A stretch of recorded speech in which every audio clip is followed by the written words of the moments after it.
Hi everyone, it's Tanya from Tanya Kraus Horsemanship here, and what we're going to cover in today's session is worming. A lot of horses don't particularly like being wormed, and it's something that a lot of people struggle with. Because it's something that we generally do 6 weeks apart or 4 weeks apart or 8 weeks apart depending on your schedule, the horses never really get into a routine other than every now and then someone comes to me with something that tastes like rubbish, shoves it in my mouth, squirts it, and then it's all over and we go on. So some horses learn to accept the wormer, and some of them, continue to protest because all they remember is the protest from the time before. So I'm going to take the time today to show you how I would teach a horse to accept a wormer. Now, it's not only wormers.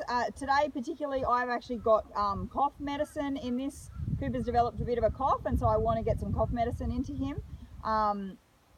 And sometimes if we're treating them for stomach ulcers or something like that, we might have to use a syringe, use an oral dose. Some vitamins have oral doses, some calming paste or something like that might have oral doses. So there's a few different applications in regards to this, and they're all pretty much the same application, which is via a syringe or of some description. So what I've got today is I've got the cough mixture, and I've got another syringe which has just got water in it. So I'm going to use the water syringe first because it doesn't have a smell and it doesn't have a taste, and I want to get Cooper used to just having the syringe near his face and going into his mouth. And so if it starts to leak as it goes into his mouth, he's not going to taste anything, it's just going to be water. And then I'm going to go ahead and syringe the water into his mouth, and providing that goes well, then I'm going to go ahead and use the cough mixture. So I'm just going to put the cough mixture down so I don't have it in my hands. And what I do first is I make sure the horse is unrestricted. So I don't have him tied up, and I'm just going to have the lead rope draped over my arm like that. I'm not going to hold the lead rope. What I want to try and avoid is holding the horse's head down or pulling on his head or anything like that. I really want the horse to accept the process that I'm about to do. And the way that I first would teach a horse to accept a wormer is I show him the wormer and then I take it away. I show him the wormer and I take it away. Now, a lot of horses, when you show them a syringe straight away, they're going to start putting their head up and they're going to start moving their head away. And that's pretty normal. So the trick with that is to stay near the face.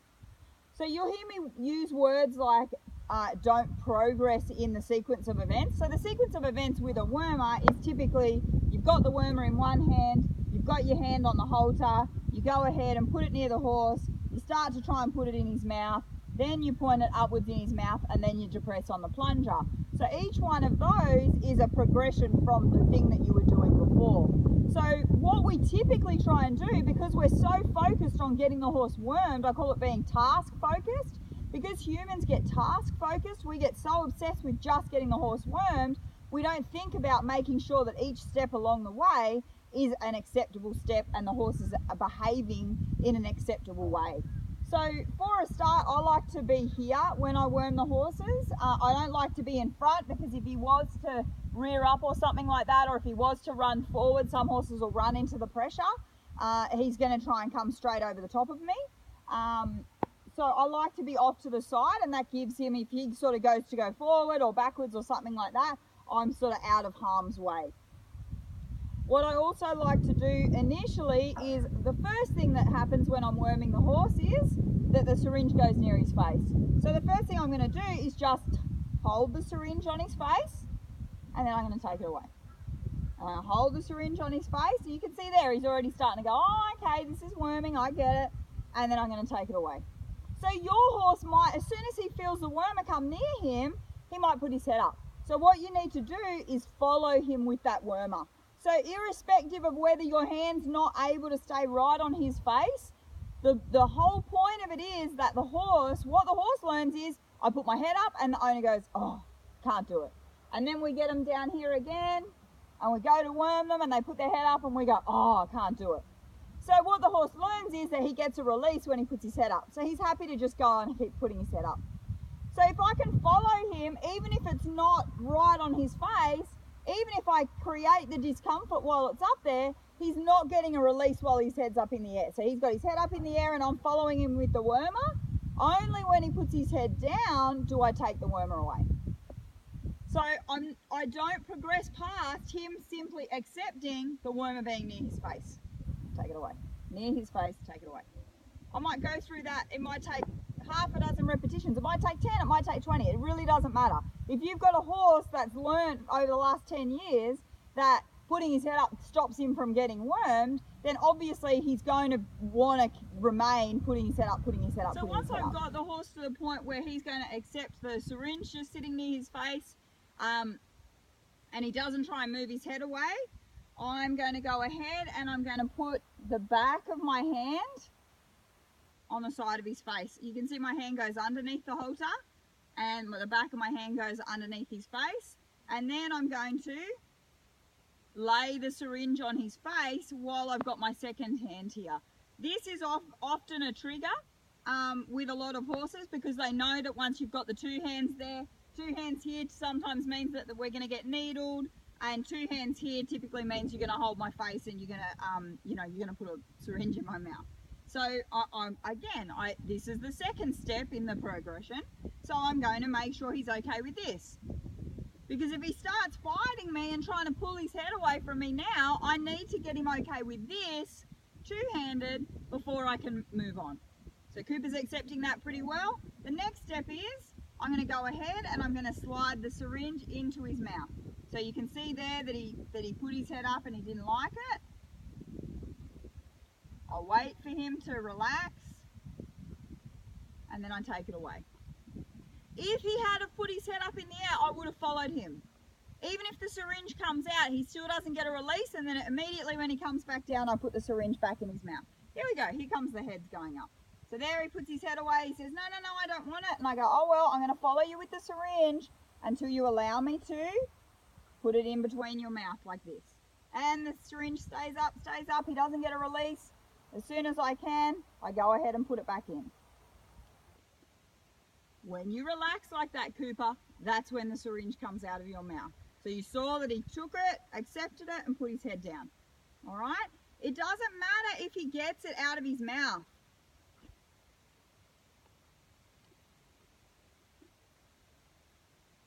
Good. He's starting to relax when I put the syringe in his mouth. Okay? That's exactly where I want him to be. So I go ahead and I put it in. And now I'm going to try and depress the plunger, so I'm going to get my hand on it properly. I'm going to put it in the corner of his mouth, and I'm going to depress the plunger. Now you saw there that I deliberately only put half of the water in his mouth, and I'm leaving the syringe in until he comes back to his place of relaxation. Oh, you got it out. That's not how you get released, Cooper. You've got to come back down. Good. And we go again. In. Liquid. He says, oh, I didn't really like the liquid. But that time he kept his head a bit lower. So I'm actually going to pause there and give him a proper rest. All right, I'll back him up a little. It looks like his nose is just going off the bottom of the screen there.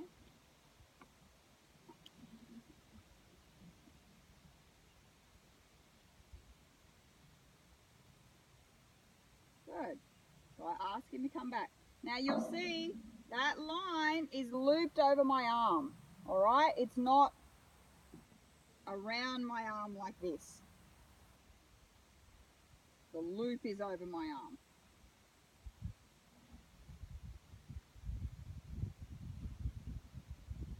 Again, syringe, okay. Two-hand syringe, okay. Syringe in mouth, okay. Oh. Syringe in mouth, depress. Good. And out it comes. Alright? It's hard for the horses because we expect them to stand still and accept this liquid shooting into their mouth, which is probably quite uncomfortable. You know, I don't know that I've got the best aim because I'm just putting it in there and squirting it up, so it's probably hitting the roof of his mouth or the side of his tongue or whatever, it's uncomfortable. He doesn't want that to happen. So, you know, it's understandable that he pulls his head away. What I'm trying to do is teach him not to.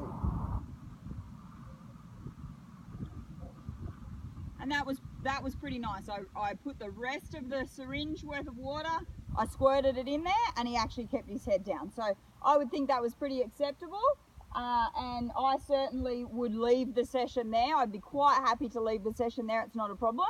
I am going to go ahead and get the cough mixture and do the cough mixture because he needs it. But for you guys training this at home, you might do a whole session that's just this.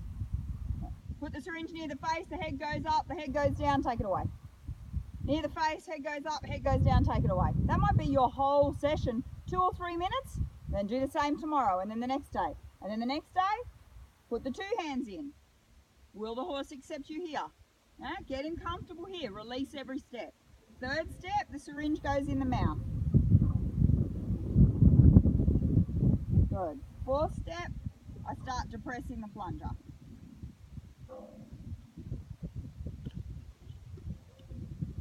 Good. And that was pretty nice.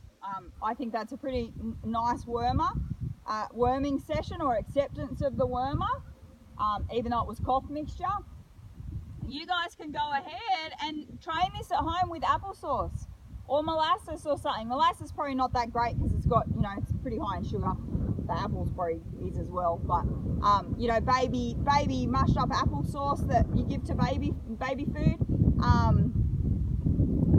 it helps when there's something nice in the syringe when you're training this. And then obviously you know, there's products on the market that are flavored wormers and things like that. I don't know whether they taste any good. I know some horses will actually come up and want you to put the syringe in and want you to worm them with those flavored ones, and I know my guys are still like, no way, that's a wormer, I understand it. So I would rather go through a process of teaching them that it doesn't always have to be this bad, and then go ahead and give them a wormer every now and then or a medicine every now and then it always to be associated with something bad. You know, I know there'd be a few people out there and you know, this is just my philosophy that I'm sharing, so feel free to save your fingers if you're a keyboard warrior. I know there's a few people out there who'd say, no, you know, it's always a wormer or it's always medicine. Why would you put something sweet in there? It's just tricking the horse. But the way I look at it, you know, when you've got kids and the kids need medicine, you'll give them medicine on a spoon, and you don't reserve the spoon for medicine. They eat cereal off a spoon, they eat other things off a spoon, they eat ice cream off a spoon. So, you know, we try and do the best that we can by our horses, and that means helping them understand that this isn't such a terrible process. And most of their problem comes from the fact that we are so focused on getting that wormer in that we don't train them along the way. So I hope this video has given you a few tips to work on at home.